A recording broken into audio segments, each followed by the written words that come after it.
Coucou tout le monde, je suis super contente de vous retrouver aujourd'hui dans une nouvelle vidéo. Ça fait très longtemps que je vous ai pas retrouvé ici, en fait ça fait 2 mois que je suis dans ma nouvelle maison et même 2 mois et demi et j'avais toujours pas tourné de vidéo ici. Pour vous ça change pas grand chose parce que les bibliothèques derrière moi sont les mêmes. Donc le décor n'a pas tellement changé, mais je vous reprendrai d'office bientôt dans des vlogs. Donc vous pourrez voir un décor un petit peu différent. En tout cas pour moi, ça change beaucoup parce que là je tourne la vidéo, je vois des arbres dehors, je vois que je suis dans la campagne, donc et c'est aussi beaucoup plus calme qu'à Bruxelles, donc je devrais pas m'interrompre parce qu'il y a une ambulance qui passe, ce genre de choses. On voit que ça fait longtemps que je vous ai pas retrouvé parce que j'ai envie de raconter ma vie, mais bon, on n'est pas là pour ça aujourd'hui. Aujourd'hui on se retrouve pour un point lecture. J'ai quelques livres à vous présenter. Après, je vous cache pas que j'ai eu une grosse panne de lecture. Septembre, octobre, novembre, j'ai presque rien lu. C'est les lectures de ces mois-là que je vous présente aujourd'hui et c'est tout ce que j'ai lu. Là, je recommence à avoir un petit peu cette envie de lire. J'ai recommencé les livres audio. Donc il y a quelque chose qui revient. Je suis très contente. J'ai l'impression peut-être que décembre est un mois plus propice à la lecture. Mais en fait, je ne lis pas beaucoup, principalement à cause de mon travail. Quand je rentre chez moi à 18 h, je suis fatiguée, j'ai envie de faire des choses qui me vident un peu la tête, du style regarder la télé ou regarder des vidéos sur YouTube. Mais lire, c'est pas hyper facile en ce moment pour moi. Mais j'ai bon espoir. J'ai bon espoir que ça revienne un petit peu. Je vais vous parler donc de pas mal de lectures aujourd'hui. Enfin, pas mal, non. De quelques lectures aujourd'hui. Il y en a une qui date un peu, donc je risque d'avoir oublié certaines choses à ce propos, donc je vais vous en parler de manière assez succincte, mais je vais quand même essayer d'être la plus précise possible dans cette vidéo. D'abord, je vous parlerai de Béni soit Sixtine de Maëlys Adhémar. Ensuite, je vous donnerai mon avis sur Le cœur singulier de Millie Davis de S.A. Yarmond. Puis je vous parlerai des Lendemains de Melissa d'Acosta. J'enchaînerai avec Dracula de Bram Stoker. Je vous parlerai d'un petit essai sur Hermione Granger, lectrice de Harry Potter de Tanguy Abran. Et je terminerai cette vidéo en vous parlant d'un livre audio que j'ai écouté, c'est Désenchanté de Marie Vareille. On va commencer avec une lecture qui remonte à août-septembre, c'est Béni soit Sixtine de Maëlys Adhémar. C'est un roman qui m'avait tout de suite tenté quand j'avais lu la 4e de couverture, parce qu'en fait on va suivre Sixtine, qui a été élevée dans une famille extrêmement catholique, catholique pratiquante, et vraiment des groupes de catholiques qui restent que entre groupes de catholiques. Et c'est vraiment la religion poussée à l'extrême. On est vraiment ici dans quelque chose qui s'apparente plus à une secte en fait qu'à de la religion à proprement parler. Et Sixtine va rencontrer un homme qu'elle va épouser, qui lui vient d'une famille noble, catholique, encore plus extrême que la sienne, et elle va un peu tomber de haut en se mariant avec cet homme. Donc c'est un milieu également dans lequel on se marie avec des gens qu'on connaît pas forcément bien, donc on s'est vu à quelques rendez-vous, le mariage est décidé et puis voilà. Donc ça laisse quand même la place à pas mal de surprises et en fait on va voir que Sixtine petit à petit par certaines circonstances va se retrouver à quitter ce monde catholique extrémiste pour découvrir à quoi ressemble le reste du monde et à quoi ressemble la vie des gens qui ne vivent pas comme ça. Je vous dis pas ce qui se passe pour qu'elle en arrive là. Les souvenirs sont... certaines scènes sont encore très précises dans ma tête, mais il y a quand même des choses qui se sont un peu dissipées dans mon esprit depuis que je l'ai lu. Mais j'ai vraiment beaucoup aimé ce roman. Il y a toujours un côté assez fascinant, selon moi, à découvrir la manière dont peuvent vivre les autres personnes, les personnes qui vivent pas du tout comme nous. Et j'ai toujours aussi un grand intérêt pour le fanatisme religieux. Je trouve que c'est quand même une thématique sociétale qui pose question. J'ai aimé plonger au cœur de cette branche très extrémiste de la religion catholique et découvrir comment vivent ces gens. Alors je sais pas à quel point Sixtine Maëlys Adhémar est renseignée à ce sujet, je sais pas du tout quel travail de recherche elle a fait, mais en tout cas il y avait un côté fascinant et effrayant à plonger au sein de ces familles dans lesquelles vraiment tout le monde donne son avis sur tout, surtout sur ce qui les concerne pas. Donc Sixtine, elle se retrouve entre sa mère, sa belle-mère et son mari et elle peut décider de rien alors que c'est une adulte. Il y a juste un moment vers la fin où j'ai commencé à me dire que ça tirait un petit peu en longueur, mais sinon c'était vraiment une chouette lecture. Je vais pas en parler plus longuement pour ne pas trop m'éparpiller, mais j'ai vraiment bien aimé ce livre. Ensuite, j'ai lu Le cœur singulier de Millie Davis de S.A. Yarmon, qui n'est d'autre que Mrs. Book Yarmon de son YouTube, que vous connaissez très certainement si vous regardez un petit peu des vidéos booktube. J'étais très curieuse de découvrir ce roman. Je l'avais d'abord pris en e-book. Pourquoi? Parce que on est d'accord, l'objet livre est absolument merveilleux, donc c'est vrai que c'est plus chouette d'avoir ce livre dans sa bibliothèque que de l'avoir en e-book. Je vais être 100% transparente avec vous, je l'avais pris en e-book parce que j'avais très peur que ça ne me plaise pas. Le premier roman de S.A. Yarmon ne me tentait pas, pour tout vous dire, parce qu'on était vraiment dans de la rom-com qui me paraissait assez classique. Je dis ça, je l'ai pas lu, donc si ça se trouve j'aurais adoré, j'ai un truc dans l'œil. Mais ici il y avait autre chose, quelque chose qui m'attirait. Déjà, le livre est magnifique, tout le travail fait par la maison d'édition Hurlevent est génial, et je me suis dit allez, je vais tenter. J'ai commencé à lire un petit peu et je me suis rendu compte très rapidement que j'étais hyper bien dans cet univers. Donc j'ai commandé le livre en papier, je me suis dit ça me fera un très beau livre dans ma bibliothèque et ça permet de soutenir un petit peu plus la maison d'édition qui est toute jeune et qui a besoin du support des abonnés et des lecteurs pour survivre. Ici on va nous parler de Millie, qui est une jeune femme d'environ 25 ans si ma mémoire est bonne, qui a écrit un roman qui s'est extrêmement bien vendu, un roman historique sur toute la vie d'une femme au 19e siècle avec les conventions sociales que ça implique, etc. C'est une série, donc elle a écrit uniquement le premier tome, mais elle a eu certaines critiques négatives à propos d'anachronisme dans son roman. Et en fait, à cause de ça, ou grâce à ça, elle décide de reprendre des études d'histoire pour peaufiner son roman, pour être plus juste et pour ne plus écrire d'anachronisme tout simplement, et pour que tout soit historiquement correct. Sur les bancs de l'école, elle va rencontrer un professeur qui va l'aider dans sa recherche. On va aussi suivre toutes ses aventures avec ses camarades de classe parce qu'elle a tout un petit groupe autour d'elle. Et ce qu'il faut savoir, c'est que Millie est une jeune femme qui a toujours été qualifiée de singulière autour d'elle, dans sa famille. Tout le monde l'a toujours qualifiée de singulière parce que elle est introvertie, elle aime être chez elle, au calme, tranquille. Elle n'aime pas voir trop de gens d'un coup, elle n'aime pas trop sortir, elle n'aime pas l'inconnu. Elle a des tocs de propreté. Enfin, il y a vraiment tout un tas de choses qui s'accumulent, qui font que elle est un petit peu à part. Et ça, c'est vraiment quelque chose qui est fort mis en avant dans le roman. Et d'ailleurs, c'est repris dans le titre, donc c'est bien que c'est quelque chose sur lequel l'autrice a voulu mettre l'accent. Bref, voilà un petit peu les ingrédients qui composent ce roman. On est dans une ambiance universitaire, ça se passe en Angleterre, donc on a vraiment cette idée de vieilles universités anglaises avec du bois qui craque, l'odeur de l'encre. Moi, c'est comme ça que je le percevais. Et en fait, on retrouve vraiment l'atmosphère qui est propre à Sarah dans ses vidéos. Si vous la suivez un petit peu, vous savez qu'elle est adepte du tea time, ce genre de choses. Il y a toujours des objets chinés chez elle. Elle a de la belle vaisselle, ce genre de choses. Elle est toujours bien habillée. Eh ben, ce sont tous des éléments qu'on retrouve dans son roman. Millie, elle prend beaucoup de soin à s'habiller. Elle est toujours extrêmement chic, même juste pour aller en cours. Il y a tout ce côté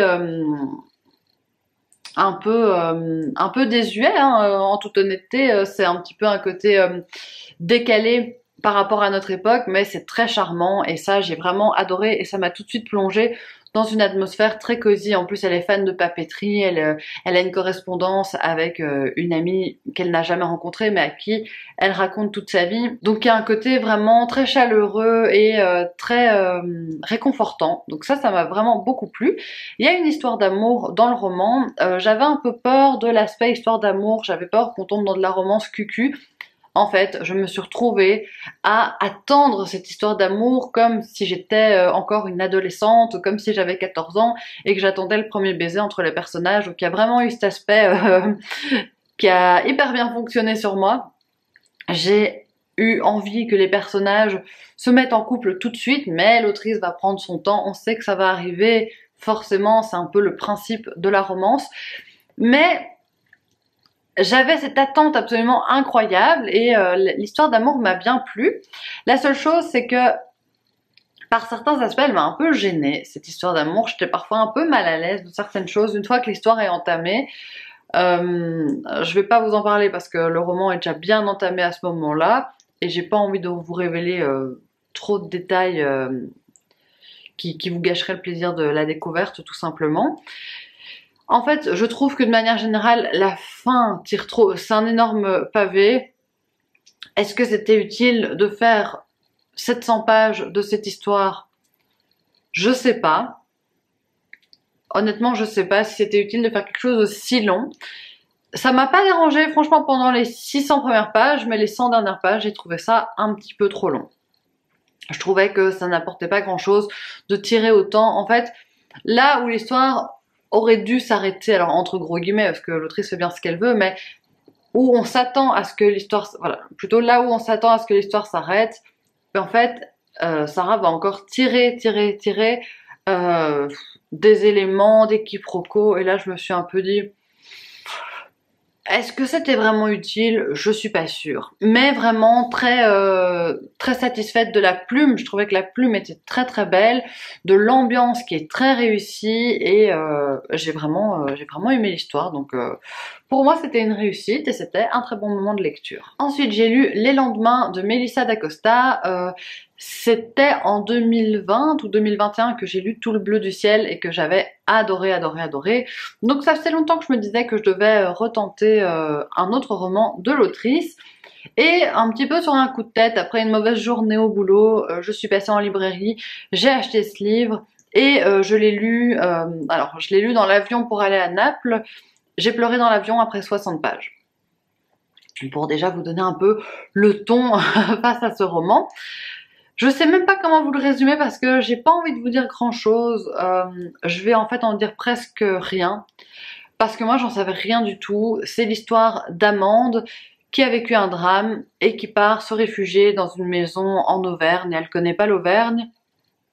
Elle a pas de famille là-bas, elle connaît rien. Elle loue une maison au hasard. Elle reste dans le noir. Et petit à petit on va suivre sa vie d'après le drame et sa reconstruction. C'est un roman profondément humain, touchant. J'ai pas eu un aussi gros coup de cœur qu'avec Tout le bleu du ciel. Je sais même pas si c'était un coup de cœur, mais en tout cas, c'était vraiment quelque chose de très simple, parce qu'il y a un côté vraiment sans fioriture. On voit que Melissa d'Acosta, elle ne cherche pas absolument à amener des péripéties ou des aventures, et moi j'avais très peur que ce soit too much et qu'il y ait un truc qui n'ait pas de sens qui arrive, mais ça n'arrive pas. Ça reste dans la progression de la reconstruction de cette femme.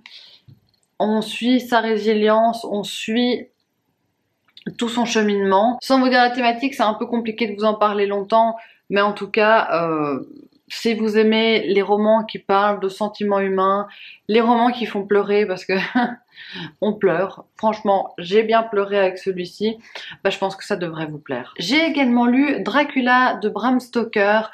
En fait, avec deux amis, on a décidé de se faire un petit club de lecture. À la base, c'était, je pense, tous les mois qu'on aurait dû lire un livre. Finalement, ça s'étale un petit peu plus, mais de temps en temps, on va se fixer un livre à lire, chacune à notre tour, on va choisir, et on le lit chacune de notre côté, puis on en discute ensemble. Et le premier, c'était Dracula de Bram Stoker, parce qu'on devait le lire aux alentours d'Halloween. Finalement, on a parlé de ce livre il y a seulement quelques jours, au moment où je tourne cette vidéo. C'est un grand classique que j'avais envie de lire depuis plusieurs années, donc je suis contente que ce soit chose faite. Ça n'a pas été aussi incroyable que ce que j'attendais, mais c'est pas grave, je vais quand même vous en parler. L'histoire commence quand un jeune notaire anglais arrive en Roumanie, dans les Carpates, dans le grand château d'un comte, parce que il doit rencontrer ce comte qui veut acquérir une propriété en Angleterre. Et très vite, il va se rendre compte que il y a quelque chose qui cloche. Déjà, quand il se rend chez le comte, tout le monde lui dit « Ouh là là, vous allez chez le comte Dracula, attention ». Et quand il y est, il y a des choses qui ne concordent pas avec la réalité, avec ce qui devrait se passer normalement. Par exemple, son hôte n'apparaît pas dans les miroirs, ne mange pas avec lui, et il va se rendre compte qu'il se passe quelque chose de bizarre. Voilà ce que je vais vous en dire pour le résumé.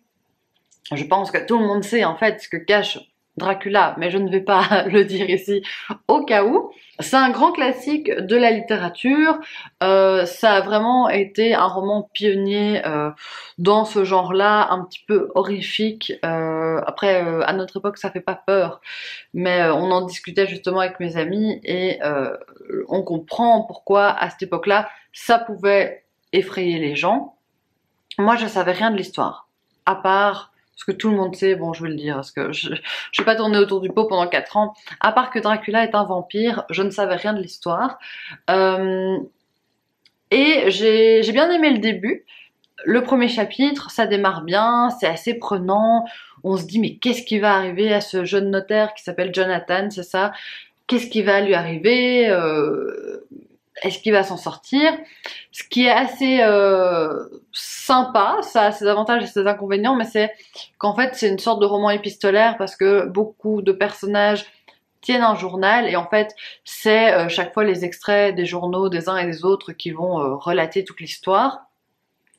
On suit donc plusieurs personnages, on ne suit pas que Jonathan, on va suivre une myriade d'autres personnages en Angleterre. C'est un roman assez novateur. Il y a une ambiance qui est vraiment installée de manière assez efficace, mais par contre, moi j'ai trouvé ça super lent. Je trouve que ça n'avançait pas très vite.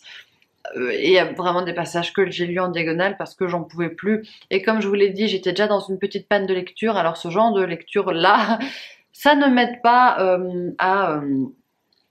à me booster à lire. Enfin, quand je savais que je devais lire Dracula, je me disais bon, du coup, je vais pas lire tout de suite. Il y a aussi une image de la femme qui est assez négative. La femme, elle est soit sans défense, irréfléchie, naïve, soit totalement aguicheuse et démoniaque. Donc il n'y a pas d'entre-deux.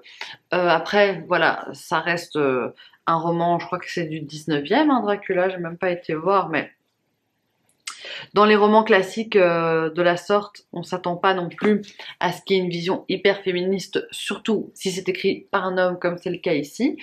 Donc comme je vous le disais, il y a plein de choses novatrices, il y a plein de choses intéressantes, on est dans de la littérature fantastique, on introduit des personnages qui peuvent être intéressants, après ils sont tous assez linéaires et gentils ou méchants. Je suis contente de l'avoir lu. Mais il va pas me laisser un souvenir impérissable celui-ci. Je vais vous parler d'un petit essai sur Hermione Granger, lectrice de Harry Potter de Tanguy Abran. C'est édité dans une maison d'édition belge, Les Impressions Nouvelles. En fait, j'ai été contactée sur Instagram pour savoir si je voulais lire ce livre. Je n'accepte plus aucun service presse en ce moment, mais là je me suis dit, un essai sur Hermione, une maison d'édition belge, c'est très très court. Allez, pourquoi pas, et au final je l'ai lu très rapidement après l'avoir reçu. Donc en fait, c'est un essai qui va parler d'Hermione Granger sous le prisme de Hermione en tant que lectrice, et à quel point les livres, la lecture jouent un rôle dans la construction de ce personnage et dans le développement de ce personnage, et à quel point Hermione peut être un personnage complexe et contrairement à Dracula où je vous disais que les personnages étaient parfois un peu linéaires, Hermione n'est pas du tout un personnage linéaire parce que sous ses airs de Madame je sais tout, en fait elle est carrément courageuse, dévouée, elle n'hésite pas à enfreindre le règlement pour défendre ses amis, elle remet en question tout ce qu'elle lit, elle a beaucoup d'esprit critique. Donc c'est à travers cet angle-là que le personnage va être traité. Et alors chaque fois vous avez des thématiques différentes qui sont abordées. Voilà, ici le militantisme, qu'est-ce que vous avez ici? La critique du système, l'altruisme, le fait de prendre la parole en classe. Enfin, il y a plein de thématiques qui sont abordées à travers le personnage d'Hermione.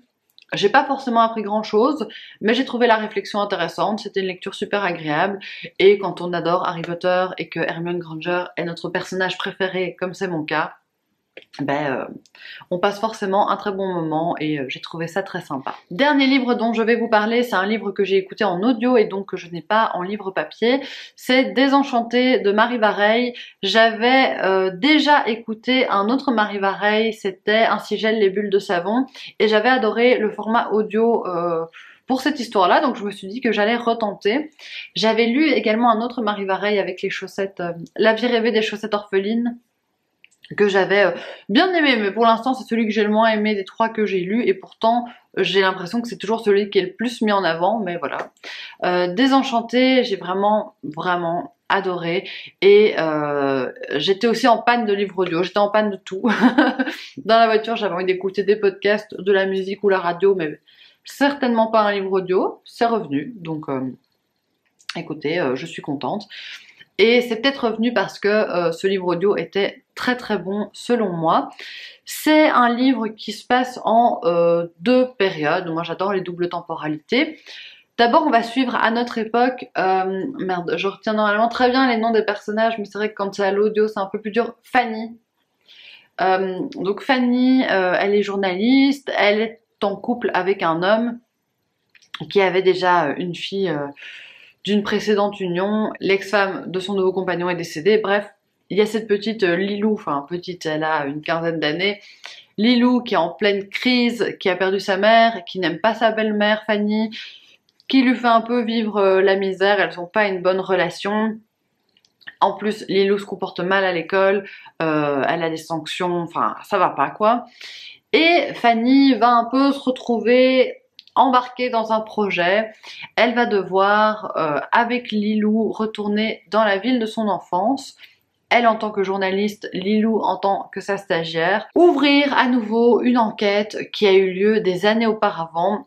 L'enquête Sarah Leroy. Donc c'est une affaire qui avait fait beaucoup de bruit à la fin des années 90, début des années 2000. La disparition a lieu au début des années 2000. C'est une jeune fille qui avait disparu du jour au lendemain. On ne sait pas ce qui s'est passé. On a retrouvé certaines preuves qui ont fait qu'un homme a été mis en prison. Mais voilà, c'est une affaire qui est toujours restée ouverte. Et Fanny est obligée, à cause de sa rédactrice en chef qui lui met la pression, de retourner là. Et la petite sœur de Fanny, Angélique, était la meilleure amie de Sarah Leroy à une époque. Et en plus, la mère d'Angélique et Fanny vient de décéder, donc elle y retourne. Et elle va se retrouver à plonger dans cette affaire avec Lilou, avec Angélique qui a pas trop envie de raconter ce qui s'est passé. On sait pas trop ce qu'elle sait, si elle sait des choses, si elle sait rien, ou si elle veut juste pas ressasser cette vieille amitié. Mais voilà sur quelle base on est. Je suis pas sûre de l'avoir bien résumé parce que quand j'écoute un livre, les choses sont moins structurées dans ma tête. Je vois très bien comment se déroule l'histoire, mais c'est juste que j'ai du mal à être plus structurée en vous racontant. Mais donc, en gros, on rouvre cette vieille enquête. Déjà, ce que j'ai adoré, c'est que dans l'histoire du passé, on est à la fin des années 90, début des années 2000, et alors on est dans l'ambiance années 90, années 2000 à fond. C'est l'ambiance de ma jeunesse, donc j'ai trouvé ça trop cool. Au niveau des musiques, au niveau des styles vestimentaires, on voit qu'on est retourné à cette époque, c'est hyper bien fait. Parce que forcément, Marie Vareille, elle est de la même génération que moi, je crois qu'elle a que quelques années de plus que moi. Donc vraiment, il y a ce côté hyper nostalgique que j'ai beaucoup aimé. Souvent, j'ai l'impression qu'on a cette nostalgie pour les années 80 et pas forcément pour les années 2000. Mais c'est vrai que c'est dingue de se dire les années 2000, c'était il y a 22 ans. Ça ne nous rajeunit pas. Mais bref, j'ai trouvé ça très très bien fait, très chouette. Je m'attendais pas du tout à un roman à suspense. Quand on lit du Marie Varey, on s'attend à un roman contemporain, un truc un peu feel good, avec peut-être des thématiques assez fortes, mais pas du tout du roman à suspense. Mais ici, le suspense est vraiment bien maîtrisé jusqu'au bout. On se demande ce qui a pu se passer, ce qui est arrivé à Sarah Leroy, et c'est vraiment super bien fait. C'est hyper bien maîtrisé, c'est hyper bien construit, c'est très rythmé, donc c'est super. Je vous dirais peut-être pas que c'est un thriller si vous êtes hyper accro au thriller, je sais pas si vous y trouverez votre compte, mais si comme moi vous aimez bien lire un thriller de temps en temps et que vous aimez la littérature contemporaine, ça fait le job et c'est vraiment super. Il y a aussi un côté féministe, sororité assez affirmé qui m'a plu, que j'ai trouvé super chouette en fait, et j'ai bien aimé cet aspect-là. Et la plume de Marie Varey, hyper agréable. La manière dont la lectrice racontait l'histoire, c'était super chouette. Et vraiment, j'ai beaucoup aimé. Mon préféré reste Un sigel, les bulles de savon, parce que la thématique de la maternité m'avait vraiment touchée droit au cœur. Mais Désenchanté est vraiment un très bon roman. À mon avis, que vous le lisiez en papier ou que vous l'écoutez en audio, ou que vous l'écoutiez, c'est mieux en audio, vous ne pourrez qu'être convaincu. En tout cas, moi je l'ai vraiment été. Voilà, c'est tout ce que je voulais vous dire pour ce petit point lecture. J'ai l'impression que j'ai un peu perdu l'habitude. Ça a mieux été sur la fin, mais au début j'ai un peu galéré, donc je verrai ce que j'arrive à tirer de tout ça au montage. En tout cas, j'espère que ça vous a plu. N'hésitez pas à me dire si vous avez lu un de ces livres et ce que vous en avez pensé. Je vous retrouve très bientôt, j'espère, dans une nouvelle vidéo. Enfin, si j'ai des choses à vous raconter, si j'ai lu quelque chose. Je pense que je tournerai d'office un vlog aux alentours de Noël parce que cette ambiance est trop sympa, j'ai envie de vlogger ça et de vous montrer ma décoration de Noël. Normalement je devrais faire le sapin aujourd'hui, donc j'ai envie d'un peu vlogger quand même, mais vlogger quand on ne lit rien, c'est pas le plus pertinent. Voilà, merci beaucoup d'avoir regardé la vidéo, gros bisous.